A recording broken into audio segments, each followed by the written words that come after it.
আসসালামু আলাইকুম ওয়া রাহমাতুল্লাহি ওয়া বারাকাতুহু। নাহমাদুহু ওয়া নুসাল্লি ওয়া নুসাল্লিমু আলা রাসূলিহিল কারীম, আম্মা বা'দ। সম্মানিত দর্শক শ্রোতা, আমন্ত্রণ জানাচ্ছি দারুস সুন্নাহ ইন্টারন্যাশনাল মাদ্রাসা নিবেদিত আলোকিত রমজান অনুষ্ঠানে মুফতি মোহাম্মদ সিদ্দিকুর রহমান সরকার। দর্শক, প্রতিদিনের মতো আজও একটি নতুন বিষয় নিয়ে আপনাদের সামনে উপস্থিত হয়েছি। কারণ হচ্ছে আমরা চাই এই মাহে রমজান মাসে কোরআনের আলোচনা আপনারা আলোকিত হতে পারেন। আজকের আলোচনার বিষয় হচ্ছে পিতামাতা ও সন্তানের সম্পর্ক। এ বিষয়ে যারা কথা বলবেন, চলুন তাদের সাথে আপনাদের পরিচয় করে দিই। আমার ডান পাশে আছেন বিশিষ্ট আলেম দ্বীন হযরত মাওলানা মুফতি মোহাম্মদ সাইফুর রহমান সাইদী। আসসালামু আলাইকুম ওয়া রাহমাতুল্লাহি ওয়া বারাকাতুহু। আমাদের সাথে আরও আছেন আপনাদের সকলের পরিচিত মুখ, বিশিষ্ট মিডিয়া ব্যক্তিত্ব, তরুণ আলেম দ্বীন হযরত মাওলানা হাফেজ মুফতি মোহাম্মদ মাসউদ রিজভী। আসসালামু আলাইকুম ওয়া রাহমাতুল্লাহি ওয়া বারাকাতুহু। ওয়ালাইকুম সালাম ওয়া রাহমাতুল্লাহি ওয়া বারাকাতুহু। আপনাদের দুজনকে স্বাগত আমাদের স্টুডিওতে। আপনাকেও ধন্যবাদ মোবারকবাদ। আলহামদুলিল্লাহ। সুপ্রিয় দর্শক শ্রোতা, আমরা প্রাজ্ঞ বিজ্ঞ দুজন তরুণ আলেমীদের সাথে পরিচিত হয়ে নিলাম। আজ আমরা কথা বলবো পিতামাতা ও সন্তানের সম্পর্ক নিয়ে। আল্লাহ সুবহানাহু ওয়া তাআলা এই পৃথিবীতে বাবা এবং মা, সন্তান, এই যে দুটা সম্পর্ক, এর থেকে নিঘুর এবং শক্তিশালী সম্পর্ক পৃথিবীতে আর একটু খুঁজে পাওয়া যাবে না।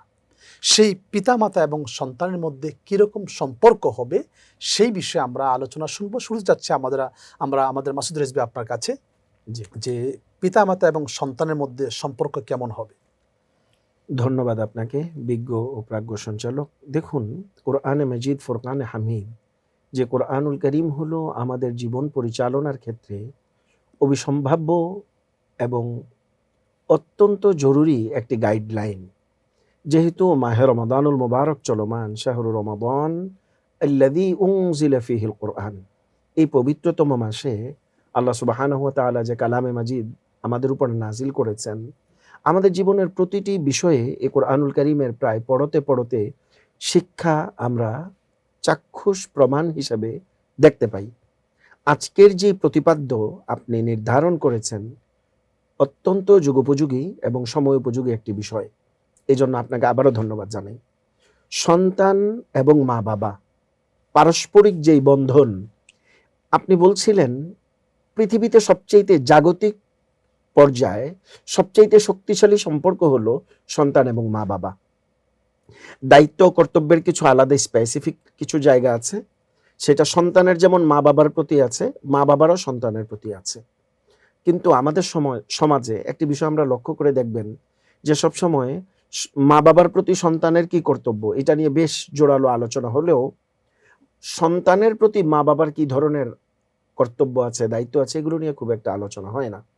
প্রথমে যদি আমরা ক্যাটাগরিক্যালি বলি, আল্লাহ সুবহানাহু ওয়া তাআলা কালামে মাজিদের মধ্যে তাহলে বলেছেন সম্পর্কের আগে হচ্ছে দায়িত্ববোধ। দায়িত্ববোধ। অর্থাৎ সন্তানের প্রতি পিতামাতার কি দায়িত্ব, জি, আর পিতামাতার প্রতি সন্তানের কি দায়িত্ব। এটা পারস্পরিক একটি যোগসূত্র তৈরি করে উভয়ের মধ্যে, মাতা পিতা এবং সন্তান উভয়ের আপনার মধ্যে। কাছে জানতে চাই আমরা, এই জি, সন্তানের প্রতি পিতামাতার কি দায়িত্ব রয়েছে। সন্তানের প্রতি মা বাবার যে দায়িত্ব, প্রথম দায়িত্ব হলো সামাজিক পন্থায় যখন আমাদের সমাজ ব্যবস্থায় যখন কোনো নারী স্ত্রী এই পুরুষের যখন বিবাহ বন্ধন আবদ্ধ হবে, প্রথম তারা নেক সন্তানের জন্য আল্লাহ রাব্বুল আলামিনের কাছে দোয়া করবে। এটা হলো প্রথম করব। নেক সন্তানের কাছে দোয়া করবে। সন্তান জন্ম লাভের পরে সর্বপ্রথম তার প্রতি দায়িত্ব এবং কর্তব্য হলো ডান কানে আযান এবং বাম কানে ইকামত দেয়া। পরবর্তীতে নির্ধারিত সময় তার আকিকা আদায় করা এবং তার মাথার 7 চুল দিনের মোড়ানো মাথায়। 7 দিনের মাথায় তার জন্য চমৎকার সুন্দর অর্থবহ একটি নামকে নির্বাচন করা। এগুলো হলো মৌলিক অধিকারের কথা বলছি আমরা, দায়িত্ব কর্তব্যের কথা বলছি। এই জায়গাগুলোতে অনেক তারতম্য আমরা পরিলক্ষিত হচ্ছে আমাদের সমাজ ব্যবস্থায়। অর্থাৎ তার আযান ইকামতকে সুনিশ্চিত করা, তার আকিকাটা সুনিশ্চিত করা, সাদাকা আদায় করা এবং তার জন্য যথোপযুক্ত অর্থবহ একটি নাম রাখা। এমন কোনো নাম রাখা নয় যার কোনো মিনিংলেস, এরকম কোনো নাম রাখা যাবে না। তো নাম রাখার পরবর্তী দায়িত্ব প্রথম বর্তায় হলো মায়ের প্রতি। যেহেতু সন্তানের একটা নির্ধারিত সময় পর্যন্ত 2 থেকে 2.5 বছর পর্যন্ত টোটালি সন্তান মায়ের সাথে অ্যাটাচড। এর পরবর্তী ধাপে হলো বাবা, পরিবার পরিজন অন্যান্যদের উপরে বর্তায়। তো পর্যায়ক্রমে আমরা যদি বলি মা আগে আসবে, তারপরে আসবে বাবা। দায়িত্ববোধের জায়গা থেকে সন্তানের দায়িত্ব, লালন, পালন, প্রতিপালন, নির্ধারিত সময়ে তার শিক্ষার প্রতি গুরুত্ব আরোপ করা, পর্যায়ক্রমে তার বন্ধু-বান্ধব কারা হবে, তার পরিবেশ, যেই পরিবেশে চৌহদ্দিতে সে বেড়ে উঠছে, তার এই বেড়ে ওঠার সাথী কারা হচ্ছে, এগুলোকেও মা-বাবাকে মনিটরিং করতে হবে, সুনিশ্চিত করতে হবে।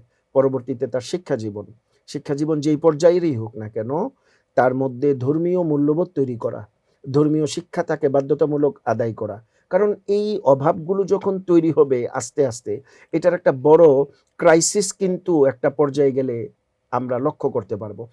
জাগতিক শিক্ষা ব্যবস্থায় যতটাই শিক্ষিত হোক না কেন, ধর্মীয় মূল্যবোধ যদি তৈরি না হয়, তাহলে দায়িত্ব এবং কর্তব্যের জায়গাতে বড় একটা গ্যাপ কিন্তু তৈরি হবে।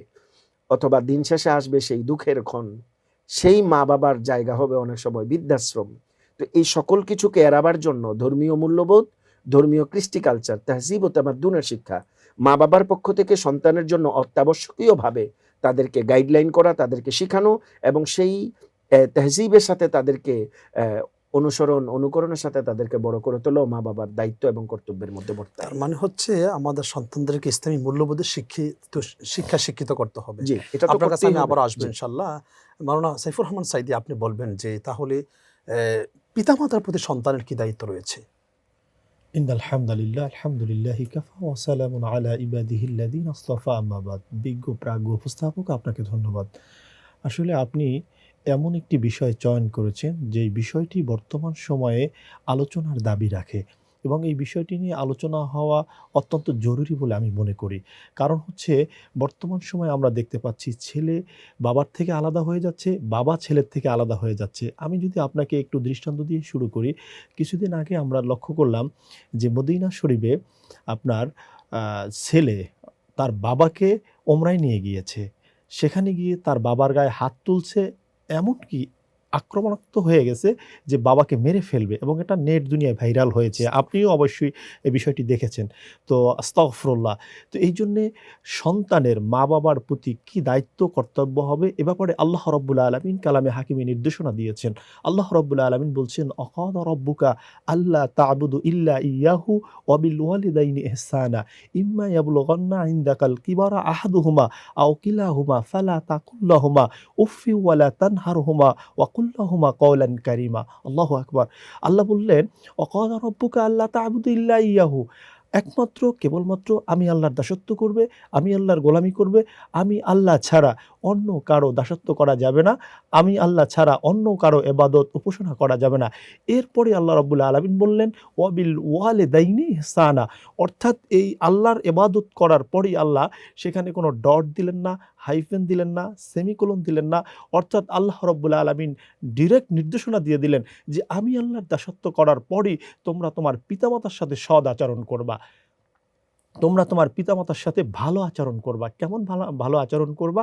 যে তোমার পিতা অথবা মাতা যদি বার্ধক্য উপনীত হয়, অর্থাৎ বয়স্ক হয়ে যায়, অথবা তারা কি হয়ে যায়? রোগাক্রান্ত হয়ে যায়, মারিদে পরিণত হয়ে যায়, তাহলেও তাদের সাথে তুমি শব্দ ব্যবহার করবে না। তাদের সাথে তুমি কষ্টদায়ক কোনো আচরণ করবে না। ইম্মা ইয়াবলুগান্না ইনদাকাল কিবারা আহাদুহুমা আও কিলাহুমা ফালা তাকুল লাহুমা উফফি ওয়া লা তানহারহুমা ওয়া কুল লাহুমা কওলান কারীমা। এরপরেই আল্লাহ রাব্বুল আলামিন বলে দিলেন, তুমি তোমার পিতামাতার সাথে এমন সৎ আচরণ করবা যেই আচরণটা তোমার জান্নাতে যাওয়ার রাস্তা হয়ে যায়। যেমনিভাবে আল্লাহ রাসূল সাল্লাল্লাহু আলাইহি ওয়াসাল্লাম মসজিদে নববীতে বসে আছেন, আল্লাহর নবী হঠাৎ করে বললেন আমিন, অতঃপর বললেন আমিন, অতঃপর বললেন আমিন। সাহাবায়ে কেরাম রিদওয়ানুল্লাহি তাআলা আলাইহিম আজমাইন আল্লাহর নবীকে জিজ্ঞাসা করলেন, ইয়া রাসূলাল্লাহ, ইয়া হাবিবাল্লাহ, আপনি আমিন বললেন, আমরা কিছুই বুঝলাম না, ব্যাপারটা কি, কারণটা কি? আল্লাহ রাসূল সাল্লাল্লাহু আলাইহি ওয়াসাল্লাম বললেন যে জিবরাইল আমিন আলাইহিস সালাতু ওয়াসসালাম এইমাত্র আমাকে বলল, আমার কাছে মেসেজ পৌঁছালো যে তিনটা বিষয়ের উপরে, যে যেই ব্যক্তি তার মা-বাবাকে পেল অথচ জাহান্নামের আগুন হারাম করাতে পারল না, সে ধ্বংস হোক। আমি রহমাতুল্লিল আলামিন বললাম পিতামাতা। আমিন। আর আরেকটি হচ্ছে যে রমজান মাসের রোজা পেল, সে তার গুনাহ মাফ করাইতে পারল না, সে ধ্বংস হোক। আমি নবী বললাম আমিন। তৃতীয় হচ্ছে যে যে ব্যক্তি নবী করিম সাল্লাল্লাহু আলাইহি সাল্লামের নাম শুনলো অথচ দুরূদ শরীফ পড়ল না, সে ধ্বংস হোক। আমি নবী বললাম আমিন। এখানে গুরুত্বপূর্ণ পয়েন্ট যেটি, যে যেই ব্যক্তি যেই সন্তান তার মা বাবাকে পেল অথচ জাহান্নামের আগুন হারাম করাতে পারল না, সে ধ্বংস হোক। আল্লাহর নবী বললেন আমিন। তার মানে হচ্ছে আল্লাহর নবী যদি ধ্বংসের জন্য দোয়া করে তার আর কোনো উপায় বাঁচার থাকবে না, উপায় নেই। বাঁচার কোনো রাস্তা নেই। দেখেন আল্লাহ রাব্বুল আলামিন এজন্যই মেসেজ দিয়া দিলেন যে তুমি তোমার পিতামাতার জন্য দোয়া করবে। কি দোয়া করবে? রব্বির হামহুমা কামা রব্বায়ানি সগীরা। আল্লাহু আকবার। তো এই যে সন্তানের দায়িত্ব রয়েছে, এখানে দায়িত্ব বলতে যে সন্তানের যে আপনি দায়িত্ব, বলছিলেন যে ইম্মা ইয়াবলুগান্না ইনদাকাল কিবারা কিবারা আহাদুহুমা দুহুমা আও আও কিলাহুমা কিলাহুমা ফালা তাকুল তাকুল লাহুমা লাহুমা উফফি ওয়ালা তানহারহুমা। তোমরা এমন আচরণ করবে করো না, না যে আচরণ করলে পরে পিতামাতার জবান দিয়ে উফ শব্দ চলে আসে, চলে আসে। অথবা তাদের আচরণে তোমরা উফ করতে পারবে না। জি, আপনি বলছিলেন। জি।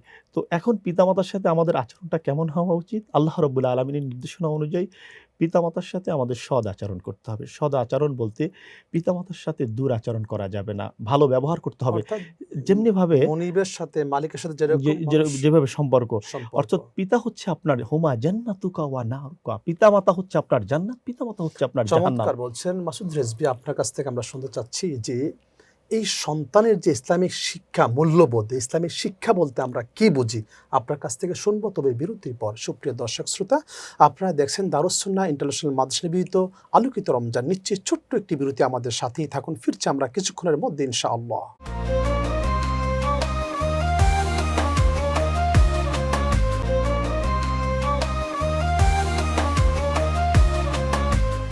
আলহামদুলিল্লাহ। সুপ্রিয় দর্শক শ্রোতা, বিরতির পর ফিরে আসলাম আপনাদের প্রিয় অনুষ্ঠান দারুস সুন্নাহ ইন্টারন্যাশনাল মাদ্রাসা নিবেদিত আলোকিত রমজানে। ফজলতুল শেখ, আপনি বলছিলেন যে ইসলামী শিক্ষা, ইসলামী শিক্ষা বলতে আসলে আমরা কি বুঝি? ইসলামী শিক্ষা মানে কি এইটা যে আমার সন্তান মাদ্রাসায় পড়বে, দাড়ি থাকবে, টুপি থাকবে, জুব্বা থাকবে, তিনি শুধুমাত্র মসজিদে ইমামতি করবেন, আর অথবা মিলাদ পড়বেন, অথবা কারো বাসায় গিয়ে শুধু খাবেন, শুধু এইটুকু ইসলামী শিক্ষা, না তার বাহিরে কিছু আছে? ধন্যবাদ আপনাকে। আমাদের আজকের প্রতিপাদ্যের মধ্য থেকেও চমৎকার আরেকটি বিষয়কে আপনি উপস্থাপন করেছেন। দেখুন, ইসলামী শিক্ষার দুটো দিক। একটি হলো ইসলামিক মৌলিক শিক্ষা, আরেকটি হলো ইসলামিক ব্যবহার্য প্রাসঙ্গিক যে শিক্ষা। মৌলিক শিক্ষা ধর্মীয় দৃষ্টিকোণ থেকে, ইসলামের দৃষ্টিকোণ থেকে কোরআন এবং সুন্নাহর শিক্ষা। দুটি হলো মৌলিক।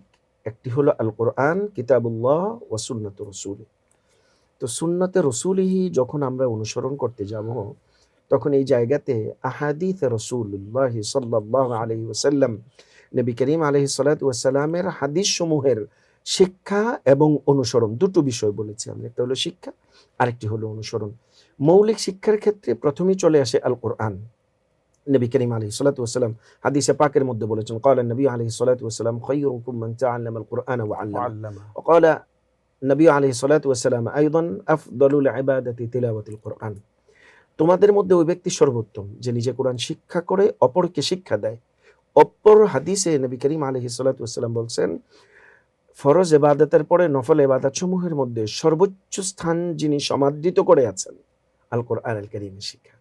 তাহলে মৌলিক শিক্ষার ক্ষেত্রে হলো কোরআন এবং সুন্নাহ, হাদিসে নবী সাল্লাল্লাহু আলাইহি ওয়াসাল্লাম। এর বাহিরে পার্টিকুলারলি কোরআন এবং সুন্নাহ তো মৌলিক ইসলামিক জ্ঞান।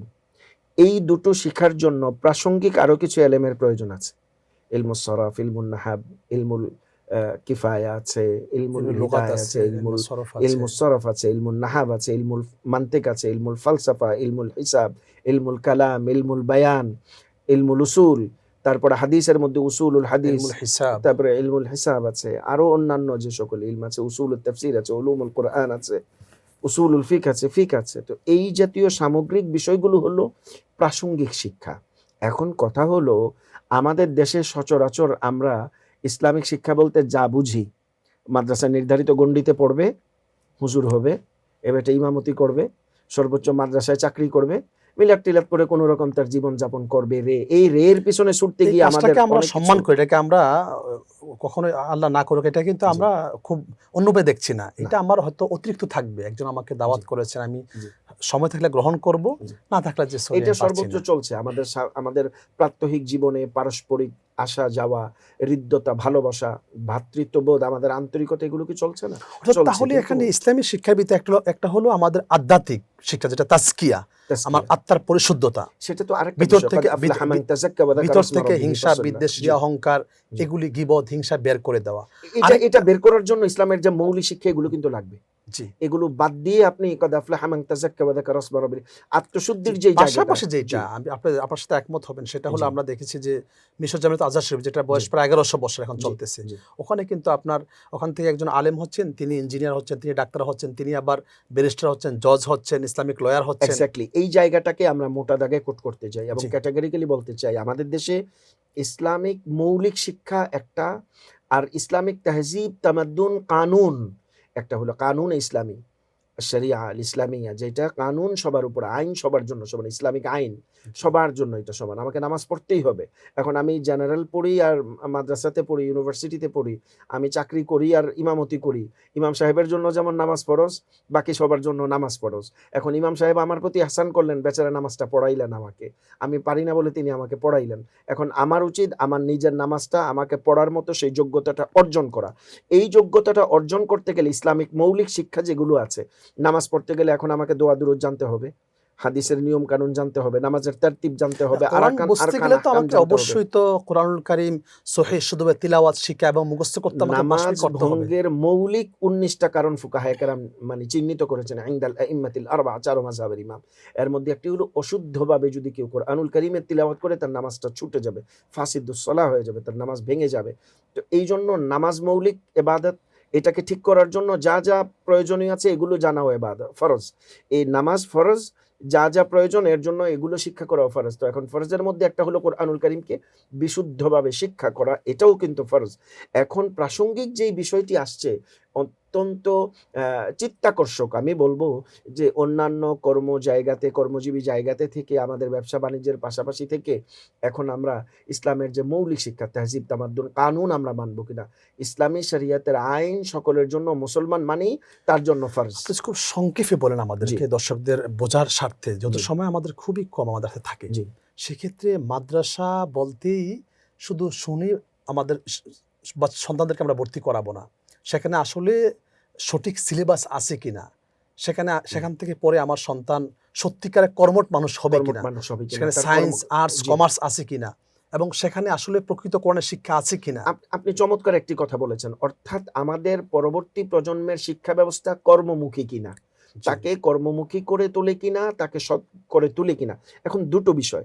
একটা হলো আমার জীবনে চলার জন্য এটি আসলে একটি শিক্ষা ব্যবস্থার একটি কার্যক্রম, একটি পাঠ্যক্রম। যেমন মাদ্রাসা একটি সিলেবাস, একটি শিক্ষাধারা, জেনারেল একটি শিক্ষাধারা, বিশ্ববিদ্যালয় একটি শিক্ষাধারা, প্রাথমিক গণশিক্ষা একটি শিক্ষাধারা। শিক্ষাধারা একটি বিষয়, আর আমার জন্য মানার জন্য তেহজিব, তামাদ্দুন, ইসলামী কানুন জানা আরেকটি বিষয়। আমি নামাজ পড়ার জন্য যে সকল পর্যায়ে ইবাদতগুলো আছে, রোজা রাখার জন্য যে সকল মাসালা আছে, এটা আমাকে জানতে হবে। এটা আমার জন্য অত্যাবশ্যক। আমার হাফেজ হওয়া ফরজ না, আমার জন্য মসজিদের ইমাম হওয়া ফরজ না, আমার মাদ্রাসায় গিয়ে মুহাদ্দিস সাহেব হওয়া ফরজ না। কিন্তু নামাজ পড়ার জন্য যে কানুন আছে, এটা আমার জানা ফরজ। নামাজ পড়ার জন্য কোরআন লাগে, কোরআনটা জানা আমার জন্য তবে ফরজ। এই ক্ষেত্রে কিন্তু আবার জি। ফরজে কিফায়াও বটে। ফরজে কিফায়া একটা বিষয় হলো কি, আমার নামাজটা তো আমার জন্য ফরজ। Right. তা আমার নামাজটা যদি আমার জন্য ফরজ হয়, তাহলে আমার ওযুটা আমার জন্য ফরজ, আমার ওযুর কানুনগুলো জানা আমার জন্য ফরজ। অর্থাৎ ফরজ ইবাদতের হুকুম আহকাম জানাও ফরজ, ওয়াজিব ইবাদতের হুকুম আহকাম জানলে পরে জানাটাও যে কেউ ওয়াজিব। দায়িত্ব পালনও করতে পারে। দায়িত্ব পালন আপনি করতে চমৎকার পারে। করেছেন, আপনার কাছে জি, আবার আসবো। জি। মুফতি সাইফুর রহমান সাইদি, আপনি বলবেন যে এই পিতামাতা জীবিত অবস্থায় এবং তারা যখন চলে যান, এই দুই অবস্থায় আমাদের কি দায়িত্ব রয়েছে? জি, বিজ্ঞ উপস্থাপক, আপনাকে ধন্যবাদ। যখন আমাদের পিতামাতা বেঁচে থাকবে, তখন আমাদের দায়িত্ব হচ্ছে এক কথায় আল্লাহ রাব্বুল আলামিনের শরীয়ী পন্থায় তাদের খেদমত করা, অর্থাৎ তাদের দেখাশোনা করা, তারা রোগাক্রান্ত হলে তাদের সেবা শুশ্রূষা করা, ডাক্তার দেখানো, তাদের ভরণ পোষণ দেয়া, তাদের ভালো খাবারের ব্যবস্থা করা, ঔষধ পানির ব্যবস্থা করা, এবং তাদের মানসিক সেটআপ ঠিক রাখা, তাদের মসজিদে যাতায়াতের ব্যবস্থা করা, অর্থাৎ ধর্মীয় মূল্যবোধের উপরে থেকে তার সহযোগিতা করা। এবং তাতে লাভ হবে কি, যে আল্লাহর রাসূল সাল্লাল্লাহু আলাইহি ওয়াসাল্লাম বলছেন যে যদি কোনো সন্তান তার মা অথবা তার বাবার চেহারার দিকে নেক নজরে, মায়ার নজরে তাকায়, তাহলে তার আমলনামায় একটি কবুলিয়াত হজ ও ওমরার সওয়াব আল্লাহ রাব্বুল আলামিন লিখে দেয়। সুবহানাল্লাহ, চমৎকার বলছেন। আপনাকে অসংখ্য ধন্যবাদ। সুপ্রিয় দর্শক শ্রোতা, আমাদের সময় থাকলে আমরা আরও আলোচনা শুনতে পারতাম। যেহেতু আমাদের সময় একেবারেই আমরা শেষ পর্যায়ে চলে এসেছি, আপনাদের কাছে একটি দাবি রাখতে চাই, সেটি হলো যে এই অনুষ্ঠানের প্রতিপাদ্যের বিষয় হলো আপনাদের কোরআন সুন্নাহ আলোয় আলোকিত করা। তো সেক্ষেত্রে আমাদের খেয়াল রাখতে হবে যে আমাদের বাবা মা এবং সন্তানের মধ্যে সম্পর্ক কখন ভালো হয়, যখন উভয়ের প্রতি উভয়ের দায়িত্ব আমরা পালন করি সঠিকভাবে। তাহলে আমি বাবা এবং মা হিসাবে সন্তানের প্রতি আমার কী দায়িত্ব রয়েছে, এবং সন্তান হিসাবে পিতামাতার প্রতি আমার কী দায়িত্ব রয়েছে, আমাদের দায়িত্বগুলি আমরা পালন করব। তাতে যদি অধিকার আমরা দিতে পারি, তাহলে ইনশাআল্লাহ আমাদের সংসারে, আমাদের পরিবারে, উভয়ের ভিতরে আমাদের সম্পর্কগুলি অত্যন্ত মধুর হবে, অত্যন্ত শক্তিশালী হবে, এবং সেখানে আমরা জান্নাতি জান্নাতি যে একটা সুখ, সেটা আমরা অনুভব করতে পারবো। আল্লাহ তাআলা আমাদের সবাইকে কোরআন সুন্নাহ অনুসারে আমাদের পিতামাতার প্রতি, সন্তানের প্রতি আমাদের দায়িত্বগুলি সঠিকভাবে পালন করা তৌফিক দান করুক, এই আশা ব্যক্ত রেখে আজ এখানেই বিদায় নিচ্ছি। দেখা হবে আগামীকাল একই সময় একই অনুষ্ঠানে। সেই পর্যন্ত সকলে ভালো থাকবেন, সুস্থ থাকবেন। আল্লাহ হাফেজ।